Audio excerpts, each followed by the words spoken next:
விசுவாசம் எப்படி வருகிறது? கேட்கறதுனால வருது. எதை கேட்கறதுனால வருது? இந்த மாதிரி வார்த்தைகளை கேட்கறதுனால வருது. இந்த மாதிரி வார்த்தையை நீங்க இங்க கேட்டு போற வழியெல்லாம் சொல்லிட்டு போகணும். உலகத்தை சுதந்திரிப்பான்னு சொல்லிட்டு ஆபிரகாமின் சந்ததியில வந்தேன்னு சொல்லுது. நான் புத்திரன், அப்ப இது சொந்தம், உலகத்தை சுதந்திரிப்பேன் அப்படின்னு என்ன சொல்லணும்? போறப்ப சொல்லணும், வர்றப்ப சொல்லணும். நான் சொல்றேன், நீங்க சுதந்திரிக்க ஆரம்பிச்சிருவீங்க. அது இது அப்படியே அப்படியே அப்படியே வர ஆரம்பிச்சிடும். ஏன் அப்படின்னா இதுதான் பிரமாணம். ரோமர் 8:17 நாம் பிள்ளைகளானால் சுதந்திரனுமாமே, தேவனுடைய சுதந்திரரும் கிறிஸ்துவுக்கு உடன் சுதந்திரருமாமே, கிறிஸ்துவுடனே கூட நாம் மகிமைப்படும்படிக்கு அவருடனே கூட பாடுபட்டால் அப்படி ஆகும். இந்த கிறிஸ்துவுக்குள்ளாக நாம் எப்படி இருக்கிறோம் என்கிற இந்த காரியம் ரொம்ப ஒரு முக்கியமான ஒரு சத்தியம். நம்ம எல்லாம் ரட்சிக்கப்பட்டிருக்கோம். ரட்சிக்கப்பட்டுட்டு அப்புறம் அப்படியே செத்த உடனே மோட்சம் போறது அது மட்டும்தான் இருக்கு அப்படின்ற மாதிரி நிறைய பேர் நம்பிட்டு இருக்காங்க. ஆலயத்துக்கெல்லாம் போனா கூட, என்னங்க எதுக்கு ஆலயத்துக்கு வரணும்? நான் சாகணும், சத்த உடனே அப்படியே பரலோகம் போயிடும். அதுக்கு நீ வரணும், சர்ச்சுக்கு வந்தனா அப்படியே சரியாயிட்டே இருக்கணும், உன்னை பரிசுத்தமாக்கிட்டே இருப்போம் நாங்க. அப்புறம் ஒரு நாள் செத்து போயிரு, பரலோகம் போயிரு, அவ்வளவுதான். அதாவது காஸ்பல் சுவிசேஷமே என்னன்னா, செத்தா மோட்சம் போவியா? அது ஒரு ஒரு ஒரு பகுதி தான். ஆவியில இருக்கிற அந்த செத்த நிலை ரட்சிக்கப்படும் போது மாற்றமடைந்து உயிர் கொள்கிறது. அது ஒரு ஒரு ஃபர்ஸ்ட் ஸ்டேஜ். அது பிறந்த உடனே அந்த குடும்பத்துல பிறந்தோம்னா அந்த குழந்தை எப்படி ஆயிருது? ராஜா வீட்டு பிள்ளையா மாறிடுச்சு. இயேசு ராஜா பரலோகத்துக்கு ரெடி ஆயிடுச்சு. அன்னையில இருந்து என்னைக்கு இந்த பூமியில க்ளோஸ் ஆனாலும் கண்ண மூடினாலும் நித்திய நித்தியமா இயேசுவோட எப்பொழுதும் இருக்கிற ஸ்லாக்கியத்தை பெறுகிறது. அவ்வளவுதான், முடிஞ்சு போச்சு. இதுல ரட்சிக்கப்பட்டு இப்ப உங்களை எல்லாத்தையும் நாங்க ரொம்ப அப்படியே போட்டு பரலோகத்துக்காக ஆயத்தமாக்கிட்டு இருக்கிறது அந்த மாதிரி இதெல்லாம் கிடையாது. மனதை புதிதாக்குறோம், சரியான தீர்மானங்கள் எடுக்கிறோம், சரியான எண்ணங்களை வைத்துக் கொள்கிறோம். சரியான வாழ்க்கை இந்த பூமியில வாழ்றது எப்படி, அதுதான் நம்ம இங்க பேசிக்கிட்டே இருக்கிறோம். பரலோகத்துக்கு போறதை ஆண்டவர் கல்வாரி சிலுவிலே செஞ்சு முடிச்சிட்டார். அது ரொம்ப டிஃபிகல்ட். அதை யாருமே செய்ய முடியாது. நீங்களும் செய்ய முடியாது, நானும் செய்ய முடியாது. அதனால ரொம்ப எளிதாக்கிட்டார். நாம் பண்ண வேண்டிய வேலையெல்லாம் என்னன்னா, இயேசுவே நான் தப்பு பண்ணிட்டேன், என் பாவத்தை மன்னியும், உம்மை ஏற்றுக்கொள்கிறேன், உன் மண்டை நான் வருகிறேன், நீர் தான் என்னுடைய இரட்சகர், நீர் மரித்தீர் உயிர்த்தீர், இதை நான் விசுவாசிக்கிறேன், நான் சொன்ன பாருங்க. அவ்வளவுதான் என் வேலையா. இது சொல்றது ரொம்ப ஈஸி, கஷ்டமே கிடையாது. பிள்ளை பிறக்கிறதுக்கு என்ன கஷ்டப்பட்டுருச்சு? பெற்றோர்கள் தான் கஷ்டப்பட்டு பெற்று அதுக்கப்புறம் அதை படிக்க வச்சு அதை பெரிய ஆளாக்குறாங்க. எல்லாம் பெற்றோர் செய்யறாங்க. அந்த பிள்ளை ஒன்றும் பெரிய கஷ்டம்லாம் படுறது கிடையாது. இது மாதிரி தேவனுடைய ராஜ்யத்துல நம்மளுடைய தகப்பன் நம்மளுக்கு எல்லாத்தையும் செஞ்சு வச்சிருக்கிறார். அவர் நம்மளுக்காக எல்லா விதமான கஷ்டமான காரியத்தையும் செஞ்சு நம்மளுக்கு வாழ்க்கையை எளிதாக்கி இருக்கிறார். அப்போ இன்னைக்கெல்லாம் நம்ம வந்திருக்கும் போது ஏதோ ஒரு மத ரீதியா ஏதோ நம்ம எல்லாம் இங்க கரெக்டா வந்தோம்னா அட்டண்டன்ஸ் போட்டு நம்மளை எல்லாம் கொண்டு போய் பரலோகத்துல வச்சுக்குவாரு. இல்லைங்க அட்டண்டன்ஸ் போட்டு ஆண்டவர் ஏதோ செய்யறாரு, அப்படிலாம் கிடையாது. இங்க வர வர கொஞ்சம் அறிவு உண்டாகும். அறிவு இல்லாமையினாலதான் சங்காரமாகிறார்கள். பாருங்க, நிறைய விஷயம் தெரியாததுனால நிறைய பேர் ஏமாந்து போறாங்க. இந்த போன்ல எல்லாம் ரொம்ப பெரிய வீட்டுல படிச்சவங்க தான். ஆனா பாத்தீங்கன்னா நம்ம போலீஸ் ஸ்டேஷன்ல எல்லாம் பாத்தீங்கன்னா ஏகப்பட்ட கம்ப்ளைண்ட்ஸ் இருக்குது. ஒவ்வொரு நாளும் கம்ப்ளைண்ட்ஸ் ஏற்படுது. கவர்மெண்ட்ல இருந்தே சொல்றாங்க, நீங்க சும்மா எதையாவது லிங்கை கிளிக் பண்ணிடாதீங்க, ஏதாவது எவனாவது காசு கேட்டானா கொடுங்காதீங்கன்னு சொல்றாங்க. பாருங்க, இப்போ என்ன பண்றானுங்க, நல்ல போலீஸ் மாதிரி ட்ரெஸ் எல்லாம் போட்டுட்டு ஃபோன் பண்றது. நான் இன்கம் டேக்ஸ்ல இருந்து பேசுறேன், உன்ன மேல கம்ப்ளைண்ட் இருக்குது, ஏதாவது சொல்றது. உன் பிள்ளைய நாங்க பிடிச்சி வச்சிருக்கோம், இமீடியட்டா 10,000 ரூபாய் போடு, ஏதாவது சொல்றது. இவங்களுக்கு யோசனைக்கு கூட தெரியல. பையன் இப்பதான் வெளியே போனா நம்ம போன் அடிச்சு கேட்போமே, அதெல்லாம் இல்ல. பயந்து போயிட்டு என்ன பண்றது, சரி சார் ஒரு 5,000 ரூபாய் இருக்கு, சரி பரவாயில்ல இப்ப போடு அப்படின்றான். என்ன பாக்குறாங்கல்ல, என்ன அறிவு இல்ல. அந்த நேரத்துல படபடன்னு ஆயிருது. தப்புன்னு காசை போட்டுருவோம், ஏதோ ஆயிடுச்சுன்னா பிள்ளைக்கு ஃபோன் பண்ணி 100 ரூபா போட்டேன்னா 1000 ரூபாய் தரேன்றான். அப்படியா 100 1000 தரேன், எவ்வளவு நல்ல தரேன், ஒரே மாசத்துல தரேன், இந்தா 100 ரூபா. அப்புறம் பார்த்தா போனே ஆஃப் ஆயிடுச்சு. என்னது அறிவில்ல. யாரு எங்க இருக்காரு, என்னது அவன் கம்பெனி வச்சிருக்கானா, இது கவர்மெண்ட்ல இருந்து சொல்லிக்கிட்டே இருக்காங்க இப்படிலாம் ஏமாறாதீங்க அப்படின்னு. அது மாதிரி தேவனுடைய ராஜ்யத்துல இந்த பிசாசுன்னு ஒருத்தன் இருக்கான். அவன் வந்து ஒரு பெரிய தந்திரவாதி. அவன் வந்து ஒரு மோசமானவன், திருடன், கொலைகாரன். அதாவது மொட்டை அடிக்காம விட மாட்டான். இருக்குது எல்லாத்தையும் உருவிட்டுருவான். அவன் வந்து பிளான் போட்டது உங்களை நரகத்துக்கு தள்ளுறதுக்கு. நீங்க தப்பிச்சிட்டீங்க, இயேசுவை ஏற்றுக்கொண்டீங்க. இப்ப என்னன்னா யாரும் நரகத்துக்கு போக போறது இல்லை. ஆனா இந்த வாழ்க்கையை நரகமாக்கிடுவான். குடும்பத்துல குடைச்சல கொடுப்பான், வேலையில குடைச்சல கொடுப்பான், நல்லா போயிட்டு இருக்குது அதை பிடிச்சி இழுத்து விட்டுருவான். இதுக்கெல்லாம் வந்து நம்ம என்ன பண்ணுறது, போச்சு ஐயோ ஏசப்பா என்ன பண்ணிட்டு இருக்கிறீருன்னு அவரை போய் அவர் கோவிச்சுக்கிறது. அவர் தான் நம்மளை காப்பாத்துறவரு. இயேசு மேலே நீங்க கோவிச்சுக்கிட்டீங்கன்னா இப்ப எங்க போறது? இங்க ஆலயத்துக்கு வரும்போது நான் என்ன சொல்றேன், என்ன போராட்டம் வரட்டும், என்ன புயல் அடிக்கட்டும், கர்த்தர் என் பட்சத்தில் இருக்கிறார், வெற்றி அடைவேன். பாருங்க, பாட்டெல்லாம் அந்த மாதிரி தான் பாட்டெல்லாம் பாடணும். சில பாட்டெல்லாம் ஐயோ ஐயோ முடியல, மூழ்கிட்டு இருக்கிறேன், இப்போ சாக போறேன்னா நாளைக்கு சாக போறேனான்னு தெரியல, அந்த பாட்டெல்லாம் பாடவே கூடாது. வெற்றி உண்டு, வெற்றி உண்டு, இயேசுவின் நாமத்தில் வெற்றி உண்டு. கோலியாத் அங்க நிக்கிறாரு, தாவீது இங்க சின்னதா இருக்கிறாரு. கோலியாத்து பயங்கர ஹைட்டு, அவன் வாழ்நாள் ஃபுல்லா யுத்த வீரன். இவரு வாழ்நாள் ஃபுல்லா யுத்த வீரன் இல்லை, இவரு சிங்கம் கரடி அடிச்சிருக்காப்புல, ஆடு மேய்க்கிறவரு. ஒரு எக்யூப்மெண்ட்டும் கிடையாது, கத்தி இல்ல, ஈட்டி இல்ல, கேடகம் இல்ல, மார்க்கவசம் கிடையாது, தலையில வந்து கவசம் ஒண்ணுமே கிடையாது, ஒரு கிரவுனும் கிடையாது, ஒண்ணும் கிடையாது, மிலிட்டரி ட்ரைனிங்கும் கிடையாது. அண்ணாலாம் ஆர்மி ட்ரைனிங். தாவீது வீட்டுல இருக்கிற எல்லாரும் ஹைட்டு, அண்ணாங்கெல்லாம் ஹைட்டு, பயங்கர வெயிட், பார்த்தாலே ஒரே பயங்கரமா இருக்கு, ராஜாவுங்க இவங்கதான் அப்படின்னு மாதிரி இருக்கு. ஆனா வேஸ்ட். தாவீது சொல்றான், நீ நிந்திக்கிற பாரு அந்த தேவன், அவருடைய நாமத்தில் நான் வருகிறேன், இன்னைக்கு உன் தலைய நான் வெட்டி ஆகாயத்து பறவைகளாம் நான் சாப்பாடா போடுறேனா இல்லையா பார். கத்தியே இல்ல, எப்படி வெட்டுவாரு? ஃபர்ஸ்ட் பேசிடணும், எப்படி போட போறோம் அதெல்லாம் அப்புறம் யோசிக்கலாம், ஃபர்ஸ்ட் போட போறவன் நான். அப்ப பிரச்சனை எப்படி நீங்க போகுது அதெல்லாம் தெரியாது, எனக்கும் தெரியாது, உங்களுக்கும் தெரியாது. ஆனா ஒண்ணு தெரியும், பிரச்சனை நீங்கும். உங்க வாழ்க்கையில கஷ்டமான நிலைமை இருக்குது, எப்படி நடக்கும், எப்படி மாறும் எனக்கு தெரியாது, ஆனா நிச்சயம் மாறும், அற்புதம் நடக்கும், அதிசயம் நடக்கும், நன்மை நடக்கும். ஏனென்றால் இயேசு அற்புதம் செய்கிறவர். இயேசு இந்த பூமியில 3.5 வருஷம் ஊழியம் செய்தார். அற்புதங்களும் அற்புதங்களும் அற்புதங்களும், ஒவ்வொரு நாளும் அற்புதங்களை செய்தார். திரளான கூட்டம் இயேசுவண்டை வந்தார்கள். ஏன் தெரியுமா? வந்த மக்கள் எல்லாருக்கும் அற்புதத்தை செஞ்சார். கடைசியில அவர் மரித்து உயிர்த்து சீஷர்கள் கிட்ட இந்த பொறுப்பை கொடுத்துட்டு போயிருக்காரு. என்ன பொறுப்பு? உலகமெங்கும் போய் இந்த சுவிசேஷத்தை பிரசங்கிங்கள். என்ன சுவிசேஷம்? என்ன சுவிசேஷம்? வியாதியஸ்தனா இருக்கானா சுகம் உண்டு, தரித்திரனா இருக்கானா அவனுக்கு செல்வம் உண்டு, அவன் வியாதியில இருக்கானா அவனுக்கு சுகம் உண்டு, பலவீனத்துல இருக்கானா அவனுக்கு பலன் உண்டு, துக்கத்துல இருக்கானா அவனுக்கு சந்தோஷம் உண்டு. வெறும் செத்தா மோட்சம் போறது இல்ல, இல்ல அது கிடையவே கிடையாதுன்னு சொல்லுங்க. எல்லாம் ரெடி ஆயிட்டோம், இப்போ கிளம்பியாச்சு, ரெடியா இருக்கோம் தான். நீங்களா ரெடி இல்லையா? இங்க இருந்து சர்ச்சு முடிஞ்சோன்னா நம்ம இப்போ போயிட்டு என்ன பாவம் பண்ணலாம் அப்படியே யோசிச்சுட்டு போறீங்க? அப்பெல்லாம் யோசிக்கிறது இல்ல. சர்ச்சுக்கு வந்தாச்சு, ஓகே டைம் ஆயிடுச்சு, இப்ப நம்ம போய் ஏதாவது ஒரு பாவத்தை பண்ணிடுவோம் அப்படியே போறீங்க. அப்படின்னா பெரிய பிரச்சனை, நம்ம தனியா சந்திச்சு பேசலாம். யாரும் கிளம்பி போய் பாவம் பண்றதுக்கெல்லாம் போறது கிடையாது. சில நேரங்கள்ல இந்த எண்ணங்கள்ல சில சிந்தனையில தீர்மானம் ஏதோ தவறாகுது, அதை மாத்துறதுக்கு தான் இங்க வரோம், வசனத்துக்கு போறோம். வீட்லயே வசனத்தை கேட்கிறோம், வீட்டுல ஒரு செய்தியை போட்டு கேட்கிறோம், சோர்வா இருக்கிறோம், கடுப்பா இருக்குது, வெறுப்பா இருக்குது, என்னடான்னு இருக்கு. ஆனா டக்குன்னு ஒரு மெசேஜ போட்டீங்கன்னா வசனம் என்ன சொல்லு? கர்த்தருக்கு காத்திருக்கள் புது பலன் அடைவார்கள், அவர்கள் ஓடினாலும் களப்படையார்கள். கர்த்தருக்கு காத்திருக்கிறதுனா எப்படி அப்படியே உட்காந்து இருக்கிறதா? இல்ல இல்ல, ஒரு வசனத்தை போட்டு ஒரு மெசேஜ போட்டு கேட்கறது. ஏதாவது மெசேஜ் ஆண்டவர் ஒன்னும் இல்லாம ஆக்குவார், ஊதி போடுவார், பசுபமாக்கி போடுவார், சாம்பலாக்குவார், அதெல்லாம் இல்ல. ஏகப்பட்ட நல்ல வார்த்தைகள் இருக்குது. நான் யாரு?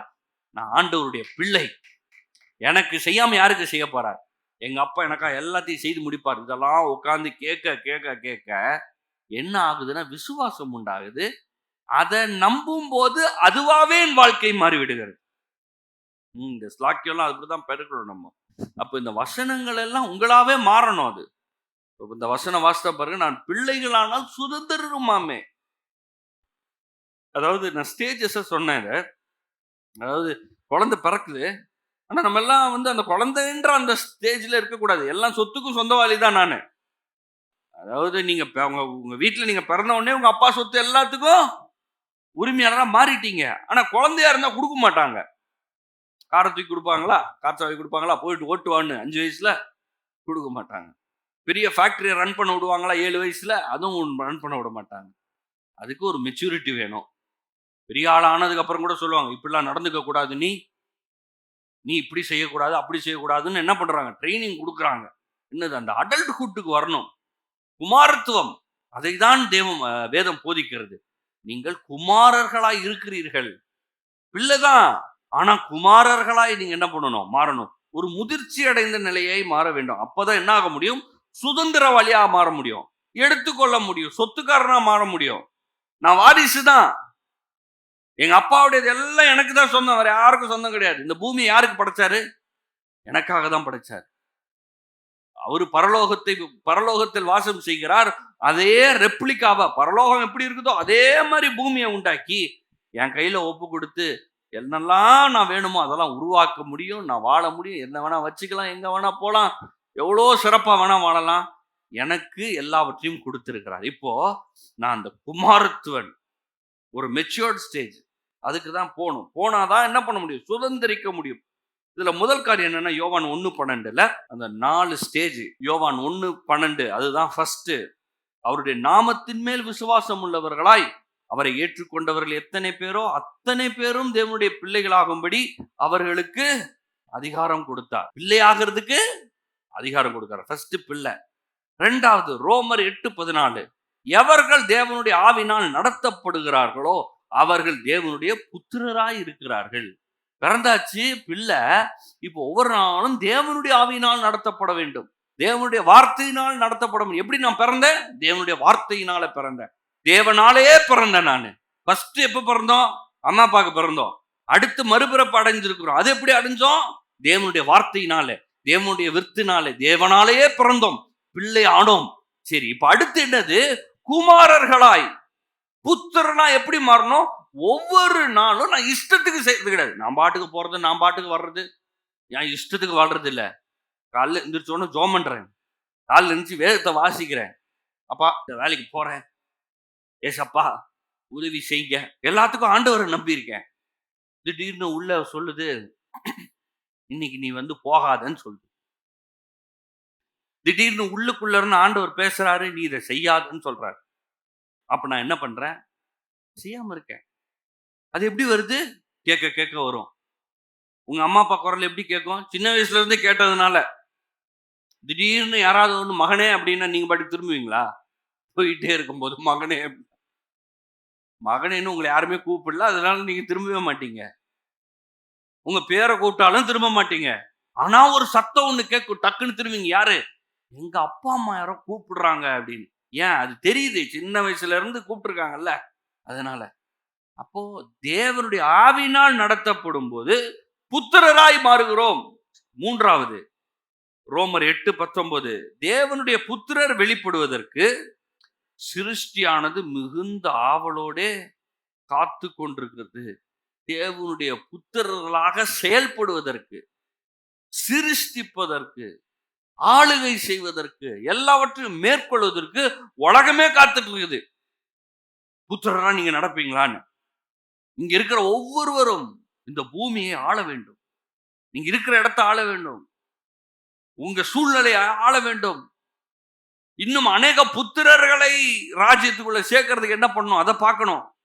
நாலாவது 2 பேதுரு 1:3 தம்முடைய மகிமையினாலும் கனத்தினாலும் நம்மை அழைத்தவரை அறிகிற அறிவினாலே ஜீவனுக்கும் தேவபக்திக்கும் வேண்டிய யாவற்றையும் அவருடைய திவ்ய வல்லமையானது நமக்கு தந்தறினதும் அன்றி. என்னன்னா, நம்மளுக்கு தேவையான அனைத்தையும் ஒரு வல்லமை கொடுக்கப்பட்டிருக்கிறது. அந்த வல்லமை எனக்குள்ளதான் இருக்கிறது. எனக்குள்ள இருக்கிற என்ன பவரு? ஆங்கிலத்துல அந்த ஜீவனுக்கும் தேவ பக்திக்கும் இருக்குல்ல, அதாவது ஸ்பிரிச்சுவல் லைஃபுக்கும் இந்த உலகத்துல இருக்கிற மெட்டீரியல் லைஃபுக்கும் தேவையான அனைத்தையும் எனக்குள்ளே கிரியை செய்கிற வல்லமை கொடுத்திருக்கிறது. உங்களுக்கு உள்ள ஒரு பவர் இருக்கு. அந்த பவர் என்ன பண்ணுதான், இந்த பூமியில உங்களுக்கு என்னெல்லாம் தேவையோ அது எல்லாத்தையும் கொடுத்திருக்கு. சுகம் வேணுமா? பவர் எங்க இருக்கு? உங்களை சுகமாக்கக்கூடிய பவர் எங்க இருக்குங்க? மேல இருந்து இறங்க போதா? இல்ல சர்ச்சில் இருந்து இறங்க போதா? உங்களுக்கு உள்ளதான் இருக்கு பவர். இந்த மாதிரி ஒரு ஒரு இடத்துக்கு வரும்போது, ஆமா ஆண்டவருடைய பிரசன்னம் இருக்குது. இந்த இடத்துல தொடர்ந்து வார்த்தைகள் கேட்கப்படும் போது, ஆலயத்துக்குள்ள வரும்போதே நிறைய பேர் சுகமடைகிறாங்க. பாடலை பாடும்போது சுகமடைகிறாங்க. வசனம் பேசும்போது சுகமடைகிறாங்க. அப்பெல்லாம் அந்த அவுட் போரிங், நிரப்பப்படுகிறோம், உணர்கிறோம், அதெல்லாம் இருக்குது. ஆனா நீங்கள் பிள்ளைகளாக புத்திரர்களாக இருக்கிறீர்கள். உங்களுக்கு ஒரு விதமான வல்லமை கொடுக்கப்பட்டிருக்கிறது. அந்த வல்லமை உங்களுக்குள்ள இருக்குது. எதுக்கு? எதை வேணாலும் செய்யலாம். எவ்வளவு பெரிய பிரச்சனையா இருந்தாலும் அந்த பிரச்சனையை தீர்க்க முடியும். ஆவிக்குரிய வாழ்க்கைக்கும் உலக வாழ்க்கைக்கும் தேவையான அனைத்தையும் உங்களுக்கு வல்லமையாக உள்ளது. இப்ப இந்த வல்லமையை ரிலீஸ் பண்றது, வல்லமையை யூஸ் பண்றது தான் உங்க கையில இருக்கு. சிலர் 10% ரிலீஸ் பண்றாங்க, சிலர் 50% ரிலீஸ் பண்றாங்க, சிலர் ரிலீஸே பண்றது இல்லை, வச்சுக்கிறாங்க. நம்ம என்ன நினைக்கிறோம், அவங்களுக்குலாம் நடக்குது, இவங்களுக்குலாம் நடக்குது. இல்ல இல்ல, எல்லாருக்கும் ஒரே அப்பா தான், எல்லாருக்கும் வல்லமையை கொடுத்திருக்கிறாரு. ரிலீஸ் பண்ணுங்க. பெற்றுக்கொள்கிறேன் ஆண்டவரே, பெற்றுக்கொள்கிறேன். எனக்குள்ள இருக்கிற அந்த வல்லமை ரிலீஸ் ஆகட்டும். பணத்தை கொண்டு வந்து தரட்டும், பொருளாதாரத்தை கொண்டு வந்து தரட்டும், வழிவாசல்ல திறக்கட்டும், நன்மையை உண்டாக்கட்டும், சந்தோஷத்தை கொடுக்கட்டும், சமாதானத்தை கொடுக்கட்டும், நிம்மதியை கொடுக்கட்டும், நன்மையை கொடுக்கட்டும். எனக்குள்ள இருக்கிற வல்லமை கிரியை செய்வதாக, வெளிப்படுவதாக அப்படின்னு நான் என்ன பண்ண ஆரம்பிக்கிறேன்? சொல்ல ஆரம்பிக்கிறேன். வேதத்துல அநேக வசனங்கள் இயேசுவை குறித்து கூறப்படுகிறது. அநேக வசனங்கள் இயேசுவை குறித்து சொல்லப்படும் போது, இன்னைக்கு சில வசனங்கள் வாசிக்க போறோம். அதுல அநேக வசனங்கள் இயேசுவை குறித்து சொன்னாலும் அது இயேசுவோட முடிக்கிறது இல்ல. அவர் நம்மளுடைய முதற் பேரானவரா இருக்கிறார். நம்மளுக்கு அண்ணனா இருக்காரு. கீழே அடுத்தெல்லாம் நம்ம பிறந்திருக்கிறோம். மனித சார்பாக இயேசு அநேக காரியங்களை செய்தார். இப்போ மேட்ச் எல்லாம் விளையாடுறாங்க. போயிட்டு என்ன சொல்றோம்? நாங்க ஜெயிச்சிட்டோம்ன்றோம். நம்மள விளையாண்டோம் இல்ல, நாங்க கப்பு வாங்கிட்டோம்ல, எங்க டீம் வாங்கிருச்சுல அப்படின்னு சொல்றோம். நம்ம என்ன பண்ணோம்? ஒண்ணுமே பண்ணல, சும்மா உட்காந்து கை தட்டிட்டு இருந்தோம். ஆனா என்ன சொல்றோம்? நாங்க வின் பண்ணிட்டோம், நாங்க ஜெயிச்சிட்டோம் அப்படின்றோம். ஏன்? நம் சார்பாக அங்க டீம் அங்க விளையாண்டுச்சு. யாரோ ஒருத்தர் சில நேரங்களில் ஒரே ஒரு ஆள் எல்லாம் விளையாண்டு ஜெயிச்சிடுறாங்க, கொண்டாடுறாங்க. நம்ம என்ன சொல்றோம்? நாங்க ஜெயிச்சிட்டோம், நாங்க இது பண்ணிட்டோம் அப்படின்னு நம்ம இங்க குதிக்க ஆரம்பிச்சிட்டோம். நம் சார்பாக இயேசு எல்லா ஜெயத்தையும் எடுத்தார். அது யார் ஜெயம்? அவர் ஜெயம் இல்ல, ஏன் ஜெயம்? அவர் ஜெயிக்கணும்னு அவசியமே கிடையாதுங்க. எல்லாம் சர்வமும் அவர் மூலமாக அவருக்கென்றும் உருவாக்கப்பட்டது. அவர் மனுஷனா எதையும் செஞ்சு உங்களுக்கு காட்டணும்னு அவசியமே இல்லை. பிசாசெல்லாம் பார்த்தாலே பசுமாயிருவான். அவனெல்லாம் போயிட்டு நரகத்தை கூப்பிட்டு வச்சு அடிப்பாரு. ஏன் அவர் பிசாச நரகத்துக்கு போய் அதுக்கு ஒரு டைமுக்கு வெயிட் பண்ணி மாமிசத்துல பண்ணணும்னா மனிதனாக வந்தார், நம் சார்பாக வந்தார். அதனாலதான் இன்னைக்கு கூட நம்ம அப்படியே ஒண்ணும் இல்லை, அப்படியே கஷ்டமா இருக்கு அப்படிலாம் நம்ம உட்கார்ந்துடவே கூடாது. ஏன்னா ஜெயத்தை எடுத்த கிறிஸ்து ஏற்கனவே நம்ம கூட இருக்கிறார். ஆமா, தோற்று போனவனா நீங்க தோற்று போனவன். ஏன் தோற்று போனீங்கன்னா, சும்மா நம்ம ஏதோ 4 வருஷத்துக்கு முன்னாடி இல்ல 5 வருஷத்துக்கு முன்னாடி நம்ம ஏதோ தப்பு பண்ணு, நம்ம ஏதோ ஏமாந்து, நம்ம ஏதோ தோத்த உடனே ஏமாளி நான் தோத்து போனவன் நீங்க சொல்லக்கூடாது. நீங்க பிறக்கிறதுக்கு முன்னாடியே உங்க வெற்றி உங்களுக்கு கொடுக்கப்பட்டுருச்சு, ஜெயம் கொடுக்கப்பட்டுருச்சு. யார் கொடுத்தா? இயேசு கொடுத்தாரு. ஏன் சார்பா கொடுத்துட்டாரு. நீங்க வாழ்க்கையில படுதோல்வி அடைஞ்சு போயிருக்கலாம். சிலர் 3ஆம் கிளாஸ் 3 வாட்டி படிச்சுன்னுவாங்க. வரல சார், படிப்பே வரல, 3 கிளாஸ் 3 வாட்டி படிச்சேன், அதுக்கப்புறம் ஸ்கூலுக்கு அனுப்ப மாட்டேன்ட்டாங்க. சரி, இப்ப தோல்வி. இப்ப அதனால ரொம்ப ஒரு மாதிரி ஆயிடுச்சு. யாரா படிச்சவங்கன்னா சிலர் நான் 4 டிகிரி முடிச்சிருக்கேன், நாங்க 5 டிகிரி எல்லாம் படிச்சுக்கிறேன்றாங்க. இன்னும் உங்களுக்கு ரொம்ப இது படிப்பே இல்லை சார், ரொம்ப பெரிய ஆள் படிச்சுக்கிறாங்க. டாக்டர் படிச்சிருக்கீங்களா? ஐயோ யப்பா அப்படின்றாங்க. அதனால ஒரு மாதிரி ஆயிடுது. அவங்கலாம் படிச்சிருக்காங்க, நம்மலாம் தோத்து போனோம். நீங்க தான் ஜெயமானவங்களே, நீங்க தான் வெற்றியாளரே. ஏதோ டெஸ்ட்ல ஃபெயில் ஆயிருக்கீங்க, அதனால என்ன ஆச்சு? மனிதனாக நீங்கள் ஜெயத்தில் தான் இருக்கிறீர்கள். ஒரு மனுஷனா நீங்க? இங்க இருக்கிறது எத்தனை பேர் மனுஷங்க? மாமிசமும் ரத்தத்தோட இங்க இருந்தீங்கன்னா நீங்க மனுஷங்க. உயிர் இருக்கு உங்களுக்கு. உங்கள் சார்பாக இயேசு கல்வாரி சிலுவையிலே பிசாசை வென்றார், வாழ்க்கையை வென்றார், உயிரோட எழுந்தார். ஆகையினால இங்க இருக்கிற யாருமே தோற்று போனவங்க கிடையாது.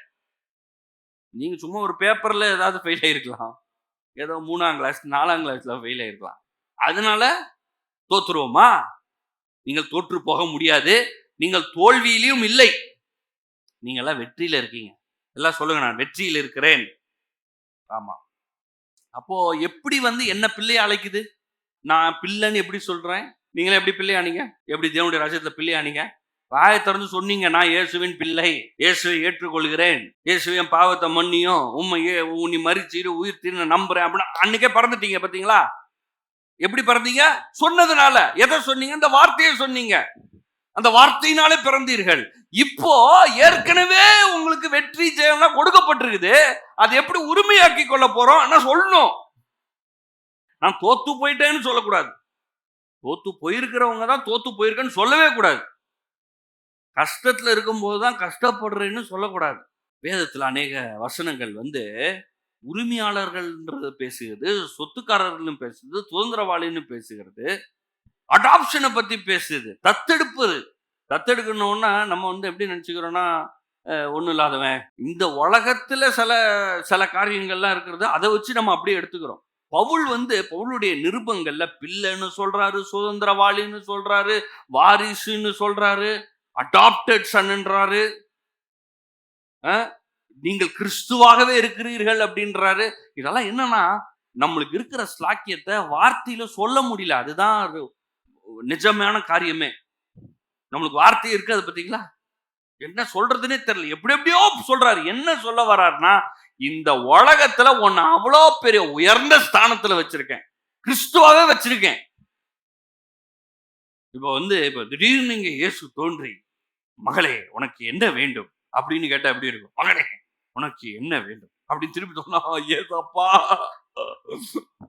அப்படின்னு பாத்தீங்களா? நீங்க சொல்ல மாட்டீங்களா? சரி சார், நாளைக்கு பாக்குறேன்ட்டு போயிருவீங்களா? இயேசுவே நிக்கிறாரு, இதுக்கு மேல என்னங்க வேணும்? அந்த பிரச்சனை இந்த பிரச்சனை பெரிய மளிகை கடை லிஸ்ட் வந்துடும் இல்ல, பெரிய லிஸ்டா போட்டு சொல்லுவோம். நான் என்ன சொல்றேன்னா, அந்த மாதிரிதான் ஏற்கனவே உங்களுக்கு உள்ளதான் இருக்கிறாரு. இயேசு உங்களுக்குள்ள இருக்கிறார். இப்ப நிஜமா வெளியே பாக்குறோம்னு சொல்றோம்ல, அது மாதிரிதான் நிஜமா உங்களுக்குள்ள இருக்கிறாரு. இந்த உலகத்துக்கு கிறிஸ்து யாரு? நீங்க தான். உங்களுக்குள்ள கிறிஸ்து இருக்கிறாரு. வெளியில இருக்கிற மக்களுக்கெல்லாம் நீங்களே கிறிஸ்து, நீங்களே அற்புதம். நீங்க வந்தாலே வந்துட்டாரு, அற்புதம் நடக்க போகுது நம்மளுக்கு அப்படின்னு பார்ப்பாங்க உங்களை. அந்த மாதிரிதான் ஆண்டவர் உங்களை ஏற்கனவே வைத்திருக்கிறார். ஆனா நம்ம நிறைய நேரங்கள் என்னன்னா, அதெல்லாம் அப்படிலாம் இல்லையேங்க அப்படின்ற மாதிரி நம்ம யோசிச்சிடறோம். அப்படிலாம் கிடையவே கிடையாது. அநேக வாசனங்கள், அநேக வார்த்தைகள் திரும்ப திரும்ப அதை உறுதிப்படுத்துது. எப்படி எல்லாவற்றுக்கும் சொத்துக்காரன் நானு, எல்லாவற்றுக்கும் எப்படி நான் சுதந்திரவாளி. ரோமர் 4:13 வாசிக்கிற பாருங்க. ரோமர் 4:13. அன்றியும் உலகத்தை சுதந்தரிப்பான் என்கிற வாக்கு தத்தம் ஆபிரகாமுக்காவது அவன் சந்ததிக்காவது நியாயப்பிரமாணத்தினால் கிடையாமல் விசுவாசத்தினால் வருகிற நீதியினால் கிடைத்தது. எப்படி அவன் உலகத்தை சுதந்திரிப்பான்ற வாக்கு தத்தம் கிடைச்சிச்சான்?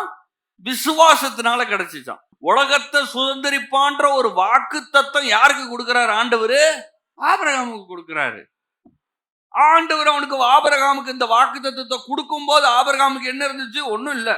ஏங்க, உலகத்தை சுதந்திரிப்பான்னு கடவுள் சும்மா சொல்றாரா? சிலர் சொல்லுவாங்க பாத்தீங்களா, எல்லாம் உங்களுக்கு தாங்க அப்படின்னுவாங்க. எப்படி? உங்க வீட்டுல இருக்கிறது எனக்கா? என்ன வேணா எடுத்துக்கோங்க. என்னன்னா நம்ம எடுக்க மாட்டோம்ன்ற தைரியத்துல சொல்றாங்க. எல்லாம் உங்களுக்காக தான் செஞ்சு வச்சிருக்கேன், நீங்க எல்லாத்தையும் சாப்பிடுங்கன்னு சொல்றது என்ன அர்த்தம்? எல்லாத்தையும் வலிச்சு நீங்க சாப்பிடுறதா? அப்படி சொல்லுவாங்க. ஆனா நம்ம என்ன பண்ணுவோம்? டீசெண்டா 2 பீஸ் தான் வச்சு சாப்பிடுறோம். கரெக்டா? வீட்டுக்கு விருந்து போனோம்னா எல்லாம் உங்களுக்கு தான் அப்படின்னு சொல்றாங்க, பெரிய டேபிள்ல வச்சுட்டு. அதனால எல்லாத்தையும் பார்சல் பண்ணிட்டா வரோம் வீட்டுக்கு. அப்படிலாம் அப்படிலாம் பண்றது இல்ல. இப்ப இந்த மாதிரி வசனத்தை பார்த்தோம்னா அந்த மாதிரி சொல்றாருங்க ஆண்டவர். ஆண்டவர் என்ன சொல்றாருன்னா எல்லா உலகத்தையும் சுதந்திரிப்பான் அப்படின்னா என்ன அர்த்தம்னா ஒரு 2 கிரவுண்ட் வச்சுக்கோ. உலகத்தை சுதந்திரிப்பான்னா உலகத்தை சுதந்திரிப்பான். ஆண்டவர் வந்து நம்மள மாதிரி ஆள்லாம் கிடையாது. சொன்னார்னா சொன்னதுதான். இன்னைக்கு திடீர்னு வந்து புதன்கிழமை என்ன ஆயிரும், இது புதனா மாறிடும். இல்ல சார் இது ஞாயிற்று. அவர் சொன்னார்னா உருவாயிரும், அவ்வளவுதான். எல்லாம் மாறிடும். அவர் இயற்றுறதுதான் சட்டமே. பகல் போனோம், இரவு போனோம். ஆனா திடீர்னு பாத்தீங்கன்னா யோசுவா சொன்ன உடனே சூரியன் சந்திரன் நிக்குது. விச் மீன்ஸ் பூமி சுத்துறதே நிக்குது. எதுவுமே நடக்காம புவியீர்ப்பு சக்தி எல்லாம் வேலை செய்யாம போகுது. அதான் அற்புதமே. எலிசா தீர்க்கதரிசி அற்புதத்தை செய்யும் போது இரும்பு உள்ள போயிருச்சு. கோடாரி குச்சை வெட்டி போட்ட உடனே கோடாரி மதக்குது, குச்சி உள்ள போகுது. ஆப்போசிட்டா வேலை செய்யுது. நம்ம வந்து இப்ப ஸ்விம்மிங் பூல்ல போய் காலை வச்ச உடனே சருன்னு உள்ள போகுது. ஆனா இயேசு கடல் மேல நடந்தார். எல்லாம் வேற மாதிரி வேலை செய்யுது. அப்ப அவர் நினைக்கிறது தான், அவர் தான் இயக்குனது. லா ஆஃப் கிராவிட்டி அவர் தான் உண்டாக்குனது. அவர் தான் எல்லாத்தையும் உண்டாக்குனார். அவர்கிட்டலாம் போய் பேச முடியாது. அப்ப இங்க இல்லை, நான் எதுக்கு இதை சொல்ல வந்தேன்னா, இவ்வளவு எக்ஸ்பிளனேஷன் எதுக்கு கொடுக்கறேன்னா, உலகத்தை சுதந்திரிப்பான்னு ஒண்ணு. ஆமா ஆமா உலகத்தை சுதந்திரிப்பான்னா அது நம்ம வீட்டுல ஒரு 600 ஸ்கொயர் ஃபீட் இல்ல 1000 ஸ்கொயர் ஃபீட் போட்டு கொடுப்பாரு. உலகத்தை சுதந்திரிப்பான்னா உலகத்தை சுதந்திரிப்பான். இன்னைக்கு இங்க இருக்கிறவங்க இவங்க அரசாங்கம் இவனுங்க சிஸ்டம் எல்லாம் போட்டுட்டு நீ அந்த ஸ்கொயர் ஃபீட் தான் வச்சிருக்கணும், இல்ல இந்த ஸ்கொயர் ஃபீட்டுக்கு இவ்வளவு காசு அப்படின்னு இவங்க போட்டுட்டு இருக்காங்க. ஆண்டவருடைய வாக்கு என்னது? உலகத்தை சுதந்திரிப்பான். நீங்கள் ஆபிரகாமின் சந்ததியில் இருக்கிறீர்கள். இன்னைக்கு ஆபிரகாம் வந்தாரா? இன்னைக்கு ஆபிரகாம் இருக்காரா? ஆபிரகாமுடைய பிள்ளை நானு. இயேசுவின் மூலமாக ஆபிரகாமின் சந்ததியில் நான் வந்திருக்கிறேன். அப்போ உலகத்தை சுதந்திரிப்பான் என்ற வாக்குத்தத்தம் ஆபிரகாமுக்கும் உண்டாயிருக்குன்னா ஆபிரகாமின் சந்ததியில வந்த எனக்கும் இது உண்டாயிருக்கிறது. இதெல்லாம் பார்க்க வேணாம். அது எப்படிங்க வரும்? நம்மளுக்கு சம்பளம் வந்து இவ்வளவுதான் போடுறாங்க. உங்க சம்பளத்தை இப்ப யார் கேட்டாரா? உங்க சம்பளத்தை யார கேட்டாரா? ஆபிரகாமுக்கு வேலையே இல்லையே. உங்களுக்காவது வேலை இருக்கு, ஆபிரகாமுக்கு வேலையே இல்லை. வாக்குத்தத்தம் கொடுக்கும் போது அவர் ஆக்கலையா? ரொம்ப பெரிய ஆளாக்கி விட்டார் ஆண்டவர். அதுதான் இப்ப இதெல்லாம் எப்படி நடக்க போகுதுன்னா அதுக்கு கீழே இருக்கு விசுவாசத்தினால். வேலையினால்னு போட்டிருந்தா இன்னைக்கு இந்த சர்ச்செல்லாம் க்ளோஸ் பண்ணிட்டு நம்ம எல்லாம் கிளம்பி போயிட்டு இருக்கலாம். டபுள் டியூட்டி சார், 2 வேலை ஒரு 3-4 வேலை பார்க்கணும், இப்பதான் வாக்குத்தத்தத்தை எடுக்க முடியும். இல்ல, விசுவாசத்தினால். விசுவாசம் எப்படி வருகிறது? கேட்கறதுனால வருது. எதை கேட்கறதுனால வருது? இந்த மாதிரி வார்த்தைகளை கேட்கறதுனால வருது. இந்த மாதிரி வார்த்தையை நீங்க இங்க கேட்டு போற வழியெல்லாம் சொல்லிட்டு போகணும். உலகத்தை சுதந்திரிப்பான்னு சொல்லியிருக்கு. ஆபிரகாமின் சந்ததியில வந்தேன்னு சொல்லிருக்குது. நான் புத்திரன், அப்ப இது சொந்தம், உலகத்தை சுதந்திரிப்பேன் அப்படின்னு என்ன சொல்லணும்? போறப்ப சொல்லணும், வர்றப்ப சொல்லணும். நான் சொல்றேன், நீங்க சுதந்திரிக்க ஆரம்பிச்சிருவீங்க. அது இது அப்படியே அப்படியே அப்படியே வர ஆரம்பிச்சிடும். ஏன் அப்படின்னா இதுதான் பிரமாணம். இப்போ ஒரு பொருள் இப்படி மேல தூக்கி போட்டா கீழே வருது. யார் போட்டா வரும்? நீங்க 3 வாட்டி எழுதி ஃபெயில் ஆகிருந்தாலும் வரும். இல்ல 3 டிகிரி வாங்கினவனுக்கும் வரும். என்ன வரும்? தூக்கி போட்டா கீழே வரும். ஏன்? லா ஆஃப் கிராவிட்டி, பிரமாணம். இல்ல அது சின்ன பிள்ளை தவுந்து போது புடி அதெல்லாம் பிடிக்காது. தொப்புன்னு கீழே தான் விழும். அது இல்ல ஒரு வளர்ந்தவர், அதுக்கு அவருக்கு கொஞ்சம் அப்படியே லிஃப்ட் பண்ணி கொஞ்சம் அப்படியே இறக்கி விடுவோம். அப்படிலாம் இறக்கி விடாது. அப்படி போனோம்னா தொப்புன்னு கீழே தான் விழ வேண்டாம், எல்லாம் கீழே போகும். அது மாதிரி இது விசுவாசம் என்கிற பிரமாணம். நான் எதை நம்புகிறேனோ, நான் எதை வாய் திறந்து சொல்லுகிறேனோ, எதை விசுவாசிக்கிறேனோ அது நடக்கும். மட்டுமே இல்ல, அது எல்லாருக்கும் வேலை செய்யும். இல்லைங்க அப்படியே கொஞ்சம் படிப்பு இல்லாததுனால ஞானம் கம்மியா. படிப்பு என்ன படிப்பு? எத்தனையோ பேரு நம்ம தமிழ்நாட்டிலையும் சரி, இந்தியால உலகம் எங்கேயும் பாத்தீங்கன்னா நிறைய பேர் பாத்தீங்கன்னா பெரிய நிறுவனங்கள் வச்சிருக்காங்க. நம்ம ஊர்லயே இருக்கிறது. நம்ம வந்து டெக்ஸ்டைல்ல வந்து வேர்ல்ட்ஸ் லார்ஜஸ்ட் ஏதோ ஒரு ரேங்கிங்ல இருக்கோம். அதாவது இந்த துணியை ஏற்றுமதி செய்கிறது. திருப்பூர், கோயம்புத்தூர் அங்கெல்லாம் வந்து பெரிய பெரிய மெகா ஃபேக்டரிஸ் இருக்குது. Acres and acres of factory. அதை நிறுவுகிற நிறுவனங்களுடைய உரிமையாளர்லாம் படிப்பே இல்லாதவர். எங்க போய் படிச்சாரு? அப்படியே வீட்டுல வச்சு ஆரம்பிச்சாரு. அவங்க தாத்தா காலத்துல அப்படியே ஏதோ பண்ணி அப்படியே அப்படியே பண்ணி நீங்க பாத்தீங்கன்னா, கோடான கோடி ரூபாய்க்கு அவங்க ஒவ்வொரு ஒவ்வொரு மாதமும் துணியெல்லாம் செஞ்சு அனுப்புறாங்க. இது மாதிரி எல்லாமே இருக்கு. அவங்க எப்படி கத்துக்கிட்டாங்க? எப்படி? உலகத்துக்கு வரும்போது ஒரு விதமான ஞானத்தோட, அறிவோட வந்திருக்காங்க. அத கத்துக்கிறாங்க, படிக்கிறாங்க, அங்க போறாங்க, இங்க போறாங்க, 4 பேரோட பேசுறாங்க, கத்துக்கிறாங்க. வருது அப்படியே. முடியும்னு நெனைக்கிறாங்க. முடியாது அப்படின்னு அவங்க அதெல்லாம் ஏத்துக்கிறதே கிடையாது. இதெல்லாம் வந்து இயற்கையாவே நடக்குது. நான் என்ன சொல்றேன்னா, இயற்கையாவே அப்படிலாம் அவங்களுக்கு நடக்குதுன்னா, தேவனுடைய உதவியோட வாழ்கிற நம்மளுக்கு, தேவ ஆவியை பெற்று நம்மளுக்கு, புத்திரரா இருக்கிற நமக்கு எவ்வளவு அதிகம் நடக்க வேண்டும்? ஆமா, நிறைய நடக்கும். ரோமர் 4:16 ஆதலால் சுதந்திரமானது கிருபையினால் உண்டாகிறதா இருக்கும்படிக்கு அது விசுவாசத்தினாலே வருகிறது. எப்படி? சுதந்திரமானது கிருபையினாலே உண்டாகிறதா இருக்கும்படிக்கு அது விசுவாசத்தினாலே வருகிறது. அவ்வளவுதான். இதான் நம்ம பாயிண்டே. எப்படி சுதந்திரவாளியா மாற போறோம்? எப்படி வாக்குத்தத்தத்தை எடுக்க போறோம்? எல்லாம் சொல்றீங்க ரொம்ப நல்லா இருக்குது, ஆனா என் வாழ்க்கை பார்த்தா கஷ்டமா இருக்குது. இப்போதைக்கு ஒரு கொஞ்சம் சில ஆயிரங்கள் சில லட்சங்கள் கொடுத்தீங்கன்னா மட்டும் போதும். ஸ்தோத்திரம். இப்ப சில ஆயிரம் கொடுத்தோன்னா திருப்பி நாளைக்கு இன்னும் சில ஆயிரம் தேவைப்படும். அப்புறம் அடுத்த மாசம் இன்னும் சில ஆயிரம் தேவைப்படும். ஆனா ஒண்ணு மட்டும் புரிஞ்சுக்கோங்க, உலகத்தை சுதந்திப்பானுங்கிற வாக்குத்தத்தம் இருக்குல்ல, இந்த உலகமே உங்களுக்கு சொந்தம்னு இருக்குல்ல, அது எப்படி வருகிறதாம்? கிருபையினால் உங்களுக்கு உண்டாயிருக்கிறது, விசுவாசத்தினால் அதை எடுத்துக்கொள்ளுங்கள். கிஃப்ட். உங்களுக்கு சொல்றேன், இது வந்து உங்களுக்கு கிஃப்டா தரேன், 2000 ரூபாய் மட்டும் கொடுங்க போதும் அப்படின்னா எப்படி இருக்கும்? உங்களுக்கு கிஃப்டா தரேங்க, வாங்கிக்கோங்க, ஆனா 2000 ரூபாய் கொடுத்துருங்க அப்படின்னா என்னது அது? கிஃப்டா அது? என்ன கிஃப்ட்? கிஃப்ட் கிடையாது. இங்க ஆண்டவர் நம்மளுக்கு கொடுக்கிறது கிஃப்ட். வாக்கு தத்தங்களை ஈவாக கொடுத்திருக்கிறார். அதுக்கு தேவையான விளக்கரத்தை கல்வாரி சிலுவையிலேயே சிந்து விட்டார்.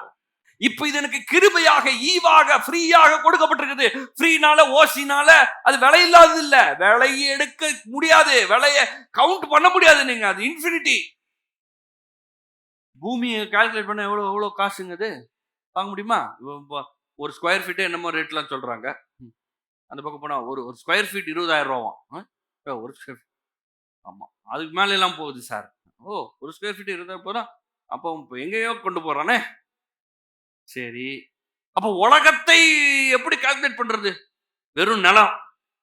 இதுல கோல்டு மைன், சில்வர் மைன், கோல், என்னெல்லாமோ இருக்கு. கீழே மினரல்ஸ் எல்லாம் இருக்குது, பெட்ரோலியம். அந்த நிலத்தெல்லாம் நீங்க வாங்கணும்னா கோடான கோடி கோடி கோடி ரூபாய் மதிப்புள்ள நிலங்கள். ஆண்டவர் சொல்றாரு, அதெல்லாம் ஆமா உனக்கு தான் வச்சிருக்கேன், அந்த உலகத்தை நீ சுதந்திரிப்பாய். இது எப்படி உனக்கு உண்டாகுது? ஈவாக கொடுக்கப்படுகிறது, கிருபையினால உனக்கு கொடுக்கப்படுது. இதை நீ விசுவாசத்தோடு எடுத்துக்கொள். இதெல்லாம் சும்மா நடக்கிறது ஏதாவது சொல்லுங்க, சும்மா பூமி வரும் அப்படின்னு நினைச்சீங்கன்னா நீங்க வந்து இன்னும் குழந்தையா இருக்கீங்கன்னு அர்த்தம். தெரியல. அந்த குழந்தைக்கு என்னன்னா அது தவந்து போய்கிட்டே இருக்கும். அப்படி முன்னாடி வந்து ஒரு பொம்மை வரும், அந்த பக்கம் திரும்பினா ஒரு கார் இருக்கும். அதோடைய வாழ்க்கையே அந்த பொம்மையும் காரும் தான். அந்த காரை மட்டும் யாரோ போகும்போது நகர்த்தி வச்சுட்டாங்கன்னா பொடுது பரவாயில்ல, என் காரை எடுத்து நகர்த்திட்டாங்க அப்படின்ட்டு. இருக்கிற ஃபேக்டரி, இருக்கிற பெரிய எஸ்டேட்டு, உங்க அப்பா யாரு எவ்வளவு பெரிய பணக்கார புள்ள, அதெல்லாம் தெரியாது. என் காரை நீ ஏன் நகர்த்தின? என்ன அர்த்தம்னா குழந்தை இன்னும் வளரல, ஒன்றும் பண்ண முடியாது. 2 சாக்லேட் தான் வாங்கி கொடுத்து தட்டி கொடுத்துட்டு போயிட்டே இருக்குங்க. அந்த மாதிரி நீங்க குழந்தையா இருக்காதீங்க. நீங்கெல்லாம் புத்திரர்களா இருக்கிறீர்கள், எல்லாம் வளர்ந்திருக்கிறீர்கள், சுதந்திரவாளி. பிள்ளையா இருந்தீங்கன்னா கண்டிப்பா பரலோகம் போவீங்க. பிள்ளையா இருந்தா கண்டிப்பா பரலோகம் போவோம். ஆனா நீங்க புத்திரனா மாறினாதான் இந்த பூமியில சுதந்திரிப்போம். எல்லாரும் இயேசு கிட்ட தான் போறோம், அதுல இங்க சந்தேகமே இல்லை. இயேசு கிட்ட போறதுதான் எளிதாக்கி வச்சுட்டாருங்க. இருதயத்துல விசுவாசிச்சு வாயினால சொன்னால் ரட்சிக்கப்படுவான். ரட்சிக்கப்பட்டா இங்க கண்ணை முன்னா அங்க கண்ணை திறப்பான். முடிஞ்சு போச்சு. இப்ப நான் இவ்வளவு நேரம் உங்களை எப்படியாவது பரலோகத்துக்கு அப்படியே ரெடி பண்ணிட்டு இருக்கேன். நான் ரெடி பண்ண முடியாது உங்களை யாரையுமே. என்னையவே இயேசுதாங்க ரெடி பண்ணோம். நான் எப்படி உங்களை ரெடி பண்றது? நம்மளை எல்லாரையும் ரெடி பண்றதுக்காக தான் இயேசு கல்வாரி சிலுவையில நிர்வாணமாய் தொங்கினார். என் சாபம் எல்லாவற்றையும் சுமந்தார். ஏன் ஆசீர்வதிக்கப்பட. பரலோகத்தில இருந்து பிதாவோடு இருக்கிற அந்த உறவு துண்டிக்கப்பட்டு போயிருந்தது. அந்த உறவை திரும்பி ஏற்படுத்தினார் இயேசு. இப்ப நான் திருப்பி ஏற்படுத்திட்டு இருக்கேனா? இல்லங்க. அந்த வேலையை இயேசு செஞ்சிட்டாரு. இப்ப நான் பேசுறது எதுக்குன்னா, உங்களை சுதந்திரவாளியாய் மாற்றுவதற்கு, புத்திரனாய் மாறுவதற்கு. நான் பெருசாயிட்டான், 25 வருஷம் ஆயிடுச்சு, 35 வருஷம் ஆயிடுச்சு, ஆனா குழந்தை மாதிரியே இருக்கேன் நானு. இப்ப நான் எப்படி பெருசாகிறது? வாக்குத்தத்தங்களை சுதந்திரிக்க வேணும். நான் புத்திரன் ஆயிட்டேன், நான் எடுக்கணும், நான் விடக்கூடாது. அது யாராவது செய்வாங்க, அது நம்ம என்ன பண்றது, அது நடக்கும் அப்படின்னு விட்டோம்னா எல்லாம் அப்ப அப்படியே போயிட்டே இருக்கும், கண்ட்ரோலே இருக்காது. இங்க பாருங்க, யாரோ ஒருத்தர், இப்போ நம்ம ஊர்லயே பாத்தீங்கன்னா ஒருத்தவங்க வேலைக்கு போயிட்டு இருக்காங்க. திடீர்னு வேலையெல்லாம் விட்ட உடனே எல்லாரும் வீட்டுல எல்லாம் டென்ஷன் ஆயிடுறாங்க.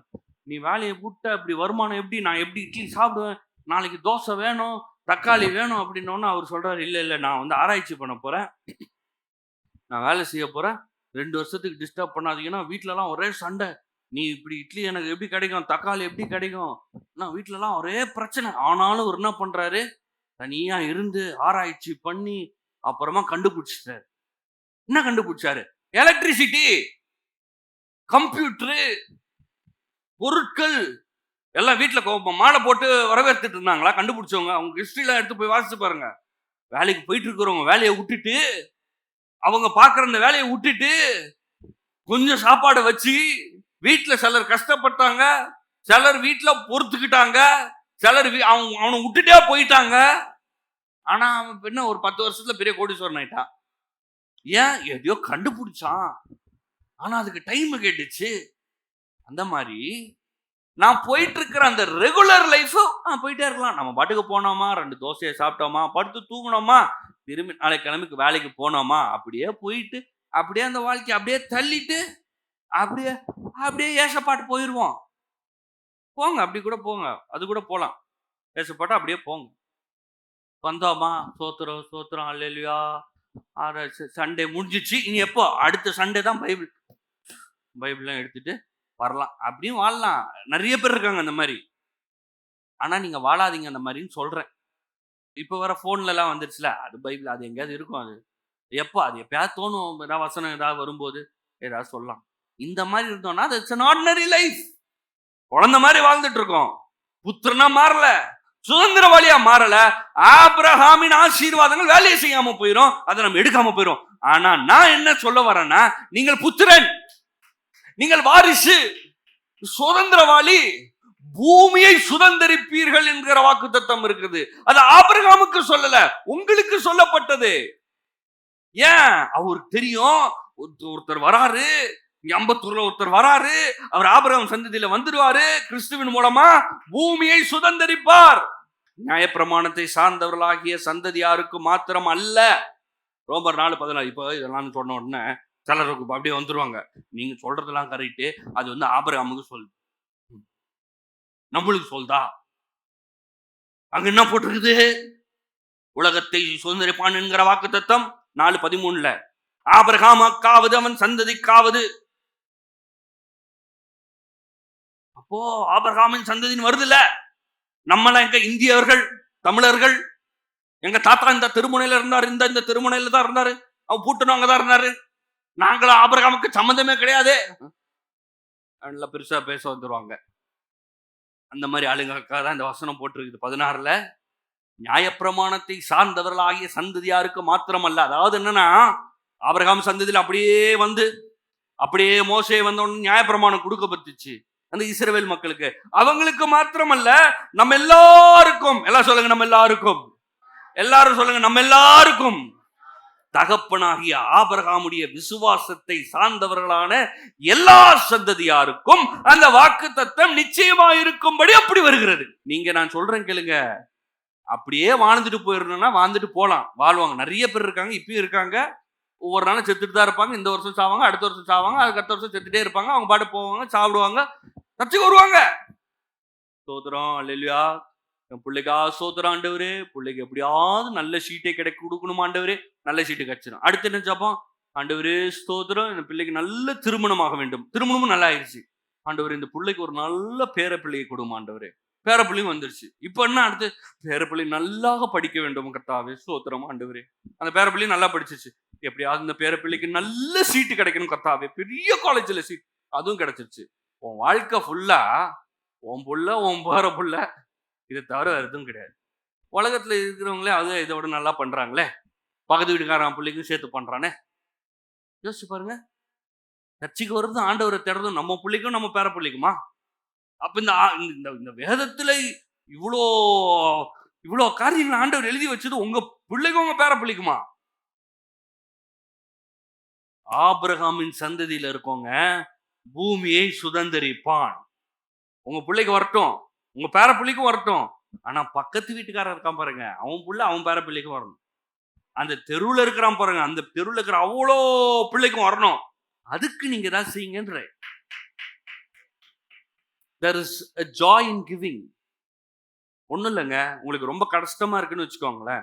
ரொம்ப மனசு கஷ்டமா இருக்குது, கடுப்பா இருக்குது, வெறுப்பா இருக்குது, என்ன செய்யறதுனே தெரியல, ஒன்றும் நடக்க மாட்டேங்குதுன்னு வச்சுக்கோங்க. வீட்டில் ஏதாவது இருக்கு? பிஸ்கட் பாக்கெட் இருக்கா? இல்ல ரசம் இருக்கா? ரசம் சாதம், சோறு இருக்கா? ஏதோ ஒண்ணு இருக்கிறதே ஏதோ ஒன்று செஞ்சுட்டு அப்படியே தெருவுக்கு போங்கன்றேன். அப்படியே போங்க, போயிட்டு யாருமே ஏதாவது இல்லாம இருப்பான்ல அவனுக்கு கொடுங்க. நிஜமா தான் சொல்றேன், ஒரு சந்தோஷம் வரும் உள்ள. சைக்காலஜி இது எல்லாமே மன நிபுணர்கள் சொன்னது. பெரிய பெரிய ₹1,00,000 சம்பாதிச்சுட்டு இருப்பான், ரொம்ப டிப்ரெஷனா இருக்குங்க, ரொம்ப முடியல, ஏதாவது மாத்திரை இருக்கா? பிரச்சனை என்னன்னா உள்ளே அமுக்கி அமுக்கி நான் நான் நான் நான் எனக்கு சோறு, எனக்கு பிரியாணி, என் பிள்ளைக்கு சோறு, என் பிள்ளைக்கு பிரியாணி, எனக்கு காசு, நான் நல்லா இருக்கணும், நான் சந்தோஷமா இருக்கணும், நான் நான் நான் நான் அப்படியே உள்ளே இருக்குது. அவுட்புட்டே இல்லை, வெளியே கொடுக்கவே இல்லை. தேவன் மனிதன் எதுக்கு உண்டாக்குனார் தெரியுமா? தம்முடைய அன்பை வெளிக்காட்ட. இப்ப மனிதன் வெறும் ரிசீவிங்ல இருந்தான்னா நாரி போயிடும்.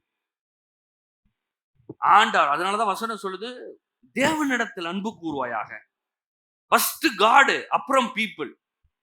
தேவனிடத்தில் அன்பு கூறுங்கள், மக்களையும் அன்பு கூறுங்கள். ஏதோ கஷ்டப்படுறாங்க, இல்ல என்கிட்ட ஒரு ₹10 இருக்கு, ஏதாவது செய்யுங்க, ஒரு சந்தோஷம் வரும் உள்ள. அதனாலதான் வசனம் சொல்லி ஏழைக்கிறவர் கர்த்தருக்கு கடன் கொடுக்கிறான். நீங்க போய் ஒரு ஏழை கஷ்டப்படுறான், ஒரு ₹10 இல்லாம இருக்க, அவனுக்கு ₹10 கொடுத்தீங்கன்னா ஆண்டவருக்கு கடவுள் கடன் கொடுத்த மாதிரியா? ஆமா. அப்புறம் ராஜ்யத்துக்கு கொடுங்க, தேவனுடைய ராஜ்யத்துக்கு கொடுங்க, இந்த ராஜ்யம் பிரஸ்தாபமாகிறதுக்கு கொடுங்க. இதெல்லாம் செய்யும் போது என்ன ஒரு விதமான சந்தோஷம் உண்டாகும் உள்ள. இதனாலதான் ஆண்டவர் இஸ்ரவேல் மக்களுக்கு பிரமாணமாக வைத்திருந்தார். எதை? கொடுக்கிறத. அவர் சொல்றாரு, உன் நிலத்தின் சிறந்ததை உன் விளைச்சலின் எல்லாவற்றிலும் கொண்டு வந்து தருவாயாக. அதாவது என்னன்னா, வீட்டுல ஒரு முருங்கைக்காய் செடி, முருங்கைக்காய் காய்ச்சினா முருங்கைக்காய் கொண்டு வான்றாரு. திராட்சை மாங்காய் மாதுளை இதெல்லாம் காய்க்கும் போது என்ன பண்ணு, அந்த பழத்தெல்லாம் பறிச்சுட்டு கொண்டு வா, ஆலயத்துக்கு கொண்டு வா. ஏன்? ஏன்னா கொடுக்கறதுல ஒரு மன நிறைவு உண்டாகுது. அப்போ நான் எனக்குன்றத மட்டும் நான் வாழ்ந்துட்டு இருந்துட்டேன்னா ஒரு ஃபுல்னஸ், ஒரு நிறைவே இருக்காது. ஆபிரகாமை பத்தி சொல்லி உலகத்தே சுதந்திரிப்பான்னு சொல்லி இந்த சந்ததியில் ஆண்டவர் என்ன வச்சு எனக்கு இதை கொடுத்திருக்கிறார், நீங்கள் இதை சுதந்திரிக்கும்படி என்ன பண்ணிருக்கிறார், இத வைத்திருக்கிறார். சரி, இப்ப அப்போ பாயிண்ட் என்ன நம்ம சொல்ல வரோம்? ஆபிரகாமின் சந்ததியில நம்ம வந்துட்டோம். ஆபிரகாமுக்கு பெரிய பெரிய வாக்குத்தத்தங்கள்லாம் இருந்துச்சு, அதெல்லாமும் நம்மளுக்கு வந்துருச்சு. இப்ப இதை எடுக்கிறது எப்படி? விசுவாசத்தினால தான் எடுக்கணும். நம்மளுடைய குவாலிஃபிகேஷன், நம்ம படுற பிரயாசம் அதெல்லாம் இல்லை, விசுவாசம் தான் தெரிஞ்சிச்சு. சரி, எபிரேயர் 11:1, விசுவாசமானது நம்பப்படுகிறவர்களின் உறுதியும் காணப்படாதவைகளின் நிச்சயமா இருக்கிறது. என்னதுங்க நம்பப்படுகிறவைகளின் உறுதி? ஒரு மாதிரி இருக்கே, சொல்றேன், புரிய வைக்கிறேன். ஆங்கிலத்துல பாத்தீங்கன்னா ரொம்ப சூப்பரா இருக்கு. Faith is the assurance. விசுவாசம் தான் உங்களுடைய உறுதி. இன்னும் ஒரு எக்ஸ்பிளேஷன் என்ன போடுதுன்னா, faith is the assurance, title deed, confirmation of things hoped for. இந்த இப்போ ஓலாலாம் வந்துருச்சு பாத்தீங்களா, ஓலா, ராபிடோ இதெல்லாம் வந்துருச்சு. புக் பண்றோம், புக் பண்ண உடனே என்ன ஆயிடுச்சு, அப்ரூவ் ஆகி புக் ஆயிருச்சுன்னு வருது. இப்ப என்ன பண்றோம், உடனே ஆட்டோலாம் வரல. அவன் சொல்றான் 10 நிமிஷத்துல வருவான் அப்படின்னு காட்டு. அப்படியே பார்க்குறோம். புக்கிங் நம்பர், கன்ஃபர்மேஷன் நம்பர் வந்துருச்சு. ஓடிபி எல்லாம் போட்டு வந்துருக்குது. இப்போ என்ன பண்ணிட்டு இருக்கிறோம் நம்ம? சொல்லுங்க, என்ன பண்ணிட்டு இருக்கோம்? டப்புன்னு ஆட்டோல ஏறிட்டீங்களா? இப்பதான் போட்டிருக்கிறீங்க, வந்துச்சா? வரல. ஆனா என்ன சொல்றீங்க? போட்டிருக்கேன், வந்துட்டு இருக்கும். என்ன தைரியத்துல நீங்க சொல்றீங்க? அதான் வந்திருக்குல. இல்லையே, வரலையே, இங்க இல்லையே, இங்க இல்ல, ஆனா வந்துட்டு இருக்கு. வந்துட்டு இருக்கிறது எங்க சொல்லுது? Confirmation number. இப்போ சில ட்ரெயின் டிக்கெட்லாம் பாருங்க, ட்ரெயின் டிக்கெட் புக் பண்ணீங்கன்னா டிக்கெட் வந்துருது நம்மளுக்கு போன்ல. ஆனா ட்ரெயின் இருந்துருச்சா? இல்ல. அது எப்ப கிளம்புது? அது அடுத்த வாரம் தான் கிளம்புது. காலையில எந்திரிச்சு தைரியமா கிளம்பி போறீங்க. என்ன நம்பிக்கை? டிக்கெட் இருக்கு, உங்க பேர் இருக்கு, உங்க சீட் இருக்கு. நேரா கோச்ல ஏறி உக்காந்தாச்சு. இன்னொருத்த வரான், ஏய் எந்திரி, என் சீட்டு. ஓ சீட்டா? என்கிட்ட டிக்கெட் இருக்குது, என்கிட்ட நம்பர் இருக்குது, இது எந்துதான். இல்ல இல்ல அதெல்லாம் கிடையாது. என்ன சொல்லுவோம்? ஐயோ அப்படியாப்பா, உந்து இல்லையா, உந்தாது, சரி சரி சாரி சார் அப்படின்ட்டு போயிருவீங்களா? பெரிய பிரச்சனையே உண்டாக்கிடுவோம்.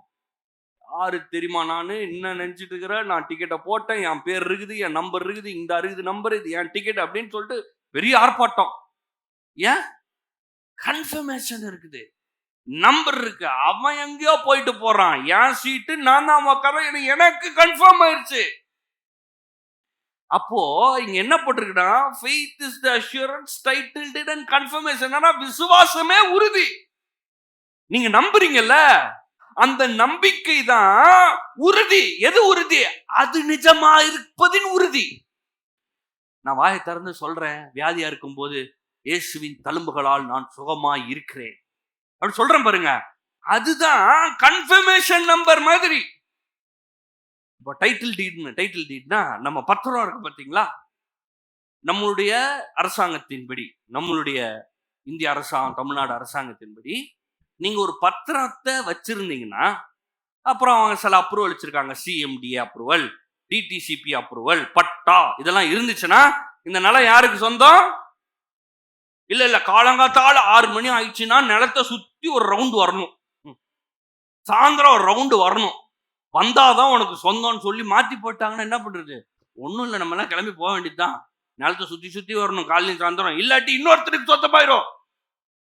ஆனா நம்ம சட்டம் என்ன சொல்லுது? நீ நிலத்தையே பார்க்கலனாலும் பரவாயில்ல, நிலத்துல நீ உட்காரலனாலும் பரவாயில்ல, வீட்டுல பத்திரமா பத்திரத்தை வச்சுக்கோ, பட்டா வச்சுக்கோ. இதெல்லாம் வச்சிருந்தா இந்த நிலம் யாருக்கு சொந்தம்? உங்ககிட்ட போய் கேக்குறாங்க, ஆமா அந்த இடம் எங்க இருக்குது? ஆமா அது என் இடம் தான். ஓ இடமா? அங்க உன் பேரே இல்லையே. அங்க எதுக்கு பேரு? இதான் இதுக்கு டாக்குமெண்ட். அதெல்லாம் நல்லா தைரியமா சொல்லுவோம்ல நம்ம. அது மாதிரி விசுவாசம் தான் உங்க டாக்குமெண்ட், விசுவாசம் தான் உங்க பத்திரமே. எதுக்கு பத்திரம்? வாக்குத்தத்தங்கள் எல்லாவற்றிற்கும் பத்திரம். உலகத்தை சுதந்திரிப்பான்னு இருக்குல்ல, இதெல்லாம் நடக்குமா? உலகத்தை சுதந்திரிப்பான், நான் சுகமாவேன், நான் வெற்றி அடைவேன், நான் நன்றாக இருப்பேன், செழிப்பாக இருப்பேன், இதெல்லாம் நடக்குமா? இதெல்லாம் சாத்தியமே இல்லாத மாதிரி இருக்கே அப்படி நீங்க யோசிக்கிறீங்கல்ல. இதுக்கு ப்ரூஃப் என்ன? இது எனக்கு வரும்ன்றது எப்படி எனக்கு தெரியும்? விசுவாசம் தான்.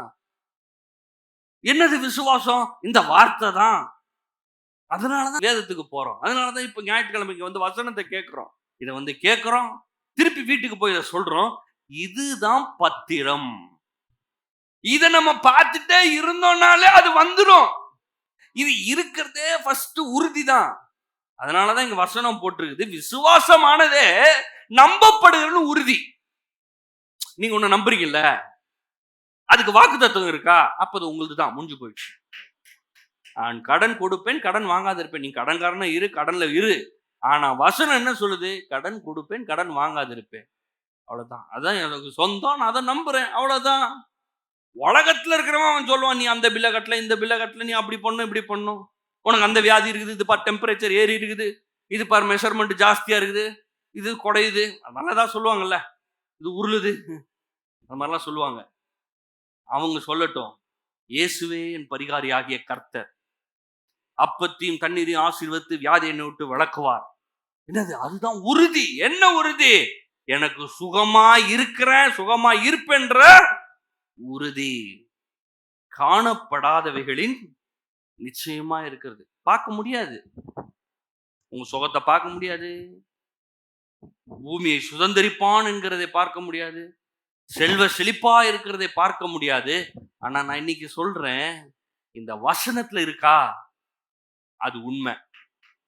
இந்த வசனத்துல இருக்கா அது உங்களுக்கு சொந்தம். இல்ல இதெல்லாம் இது அது சும்மா அப்படின்னா இன்னும் குழந்தையா இருக்கீங்கன்னு அர்த்தம். வளர்ந்துருங்க. இல்ல அது சொல்லுது, ஆனா சொல்றதெல்லாம் அது எப்படிங்க எடுத்துக்க முடியும், எனக்கு கண்ணுல தெரியல, அது பார்க்கல, அது எப்படின்னீங்கன்னா அந்த குழந்தை அழுது பாருங்க. அந்த மாதிரி பெரிய ஆளு புத்திரனா இருக்கிறவன் என்ன பண்ணுவான், அவனுக்கு ஏகப்பட்ட எஸ்டேட் ஓனர், அவன் ஏகப்பட்ட நிலங்கள் இருக்குது.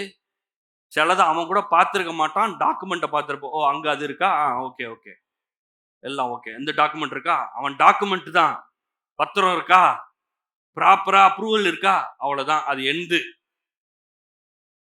இன்னைக்கு நான் சொல்றேன், என் கண்ணால பார்க்க முடியல, என் காதால கேட்க முடியல, என்னால உணர முடியல, அதெல்லாம் பரவாயில்ல. உணர முடியாது, கேட்க முடியாது, நடக்க முடியாது, அதெல்லாம் இருக்கட்டும். ஆனா இங்க இருக்கா, அப்ப அது எந்து. எத்தனை பேருக்கு புரியுதா? இங்க இருந்துச்சுன்னா அது எனக்கு சொந்தம். இங்க இருந்துட்டு இருக்கும் போது அது இல்லைன்னு எனக்கு சொல்லக்கூடாது. அப்ப எதுவுமே நம்ப முடியாது. இங்க என்ன சொல்லுது, இருதயத்தில் விசுவாசித்து வாயினால் அறிக்கை செய்தால் ரட்சிக்கப்படுவான்னு சொல்லியிருக்கு. நான் அதை நம்பி தானே ரட்சிக்கப்பட்டேன். ஏதோ நடந்துச்சுல, எப்படி நடந்துச்சு, இங்க சொல்லியிருக்கு, அதை நான் நம்பினேன், அதை நான் சொன்னேன், நான் ரட்சிக்கப்பட்டேன். இப்ப நான் என்ன சொல்றேன், உலகத்தை சுதந்திரிப்பான் அப்படின்னு நான் சொல்றேன். அப்ப என்ன அர்த்தம், அதுவும் சொந்தம் தான். இல்ல அது ரொம்ப பெருசா இருக்கு, அது பெருசா இருந்தா என்ன, சின்னதா இருந்தா என்ன? ஆண்டவர் என்ன சொன்னார், சின்னதெல்லாம் கொடுத்துருவேன், பெருசெல்லாம் கஷ்டமா இருக்கும்னு சொன்னாரா? இல்லையே. நான் என்ன பண்ண ஆரம்பிக்கணும், என்ன மெச்சூர்ட் லெவலுக்கு கொண்டு வந்துடணும். நான் சுதந்திரவாளி, நான் புத்திரன், இதெல்லாம் எளிதா நடக்கும்.